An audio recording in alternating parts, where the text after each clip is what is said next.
दोस्तों संपत्ति पर जबरन कब्जा या फिर अवैध कब्जा दोस्तों ये एक गंभीर दीवानी और आपराधिक अपराध है दोस्तों। और अगर कोई आपकी सहमति के बिना बेईमानी से, छल से, धोखाधड़ी से या फिर जबरदस्ती के जरिए दोस्तों आपकी संपत्ति पर अवैध कब्जा कर लेता है दोस्तों, तो कानूनन दीवानी और आपराधिक कानूनों के तहत कब्जा वापस पाने दोस्तों और गलत काम करने वाले को सजा दिलाने के लिए कई कानूनी उपाय प्रदान करता है दोस्तों। और ये वीडियो आज हम लोग समझेंगे कि अगर कोई आपकी संपत्ति पर जबरन कब्जा करता है दोस्तों, तो आप कानूनी तौर पर क्या कर सकते हैं जबरन कब्जे या फिर जो अवैध कब्जा है उसको हटाने के लिए। दोस्तों जय हिंद, नमस्कार, मैं एडवोकेट आशीष मिश्रा। लाइक कर दीजिएगा, शेयर कर दीजिएगा, सब्सक्राइब कर दीजिएगा ताकि इन्फॉर्मेशन और लोगों को मिल सके। दोस्तों अभी बढ़ते हैं वीडियो की तरफ।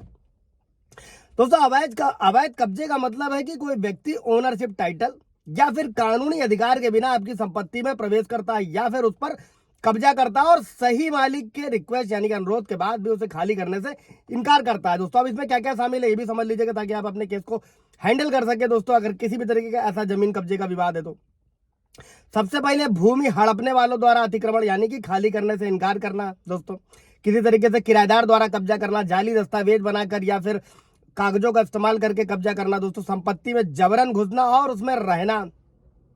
अभी दोस्तों ये कई सारे तरीके हो सकते हैं किसी की भी संपत्ति पर कब्जा करना। अभी कानूनी उपाय क्या है समझते हैं, सिविल भी समझते हैं, क्रिमिनल भी समझते हैं। दोस्तों सबसे पहला सिविल उपाय क्या है, suit for possession and injection. दोस्तों आप क्या है दोस्तों, इसमें विशिष्ट राहत अधिनियम की धारा है दोस्तों, इसके तहत कब्जा और स्थायी निषेधाज्ञा मतलब परमानेंट इंजेक्शन। दोस्तों इसके लिए सिविल मुकदमा दायर कर सकते हैं दोस्तों। और विशिष्ट राहत अधिनियम की धारा 6 क्या है दोस्तों, यहां तक कि अवैध कब्जा करने वाला जो व्यक्ति है दोस्तों वो भी अपने कब्जे की रक्षा कर सकता है जब तक कि उसे कानून की उचित प्रक्रिया द्वारा बेदखल न कर दिया जाए। साधारण शब्दों में दोस्तों अगर किसी तरीके का किसी का कब्जा है तो कानूनी प्रक्रिया के द्वारा ही उसे हटाया जा सकता है।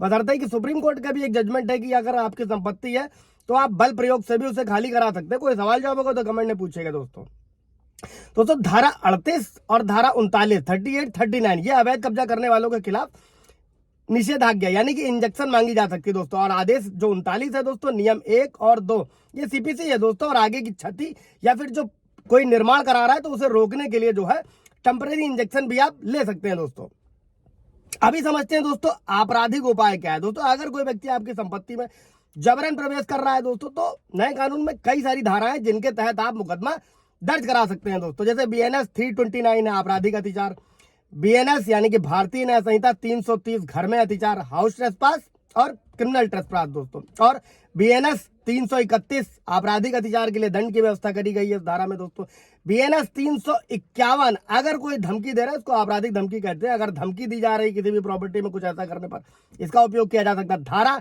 बीएनएस 318 धोखाधड़ी, इसका इस्तेमाल किया जाता है दोस्तों अगर कोई जाली दस्तावेज या इस तरीके से कब्जा किया जा रहा है। दोस्तों इसके अलावा दोस्तों आप समझिएगा कि आप पुलिस स्टेशन में शिकायत दर्ज करा सकते हैं या फिर एसपी से संपर्क कर सकते हैं। दोस्तों और अमूमन क्या होता है कि लोग प्रॉपर्टी के विवाद में भटकते रहते हैं बट उन्हें सोल्यूशन नहीं मिलता है दोस्तों। तो ऐसे में आप क्या कर सकते हो कि अगर पुलिस एफआईआर दर्ज करने से इनकार करती है तो आप डायरेक्टली मजिस्ट्रेट के सामने दोस्तों भारतीय नागरिक सुरक्षा संहिता की धारा 223 के तहत एक निजी शिकायत दर्ज करा सकते हैं। दोस्तों जिसमें क्या होगा, जिसमें पुलिस को जांच के लिए निर्देश देने की मांग करी जाती है। दोस्तों इसके बाद में पुलिस एफआईआर लिख के आगे की जांच प्रक्रिया को शुरू करती है।